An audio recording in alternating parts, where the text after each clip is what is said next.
Good morning and Sai Ram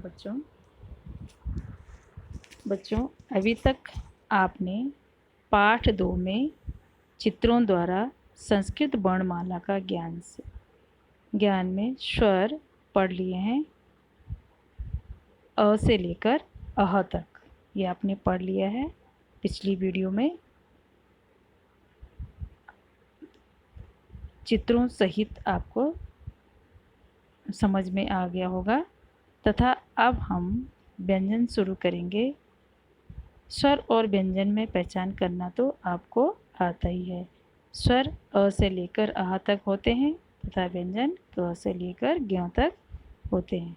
लेकिन अभी हम क से शुरू करेंगे तथा आप सब को भी पढ़कर याद करना होगा। बार बार पढ़ोगे तभी पढ़ना आएगा। तो पाठ 2 चित्रों द्वारा संस्कृत वर्णमाला का ज्ञान, तो ये आप स्वर पढ़ चुके हो पिछली वीडियो में। अब क्या है यहाँ पर, सबसे पहले क्या है क, क्या दिख रहा है आपको क। क ये क्या है व्यंजन, क्या बोलते हैं क ख ग घ ग, इनको क्या बोलते हैं व्यंजन। और जो अ से लेकर अह तक अ आ इ ई ये क्या थे स्वर। तो अब हम व्यंजन पढ़ेंगे और उसमें चित्र भी हैं और संस्कृत भी है और हिंदी भी है। तो आपको पढ़ कर याद करना है कि इसकी संस्कृत कैसे लिखी जाती है और हिंदी कैसे। तो सबसे पहले है क्या, कौन सा व्यंजन है क। तो सबसे पहले ऊपर क्या दिया गया है कमलम, क्या है कमलम।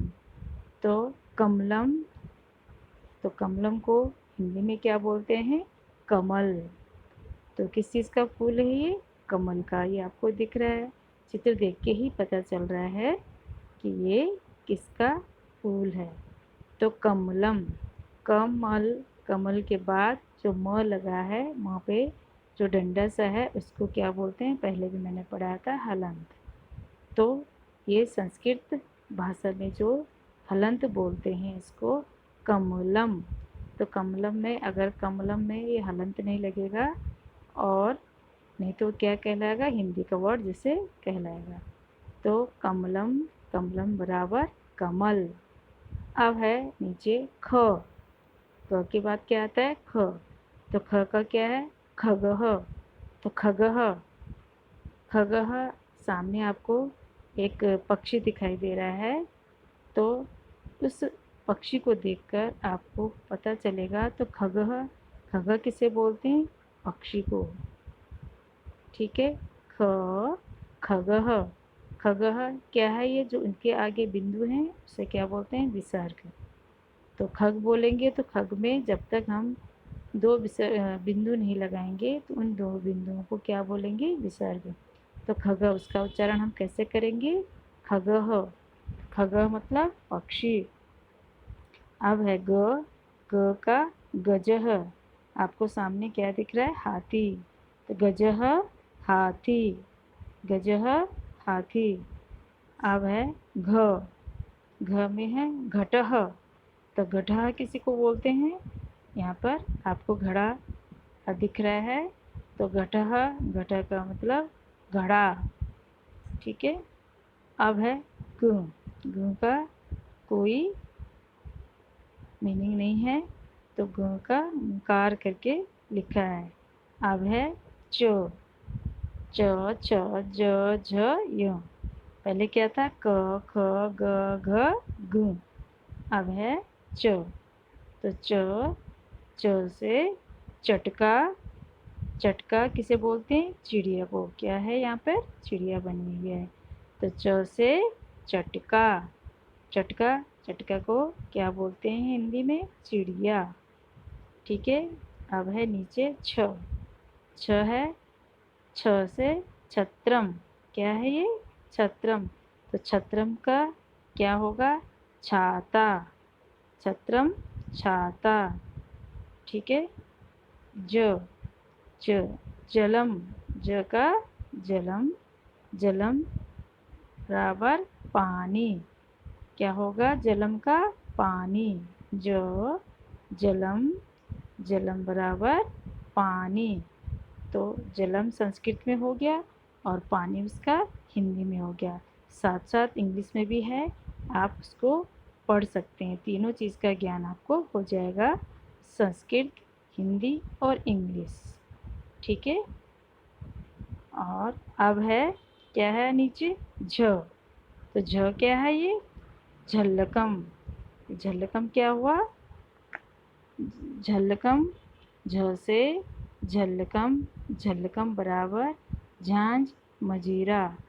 तो इसको झांझ मजीरा कब बजाते हैं? इस पर जब कोई गाना गा रहा हो या संगीत वगैरह जो भी करते हैं, उसमें झांझ मजीरा को भी बजाते हैं।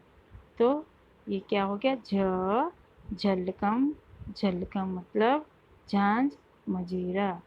तो आपने कहाँ तक पढ़ लिया? क से लेकर य, क से लेकर च छ ज झ य। तो यहाँ तक आपने ये पढ़ लिया। और उसके बाद आपको भी इस तरह से पढ़ना होगा। क से कमलम, कमलम, ख खग, पक्षी, ग गज बराबर हाथी, घ घट, घट बराबर घड़ा, च चौक, चटका, चटका मतलब चिड़िया, छ छत्रम छाता, ज जलम बराबर पानी, झ झलकम।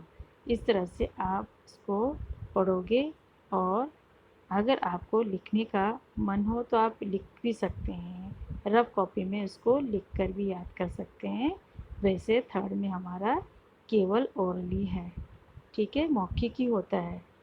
तो आपको यहाँ पर क से लेके तक झ तक पढ़ा लिया है। और नेक्स्ट वीडियो में हम ट से स्टार्ट करेंगे। तो आपको जितना मैंने पढ़ाया है, आपको भी इसको पढ़ पढ़ कर याद करना है। साइन।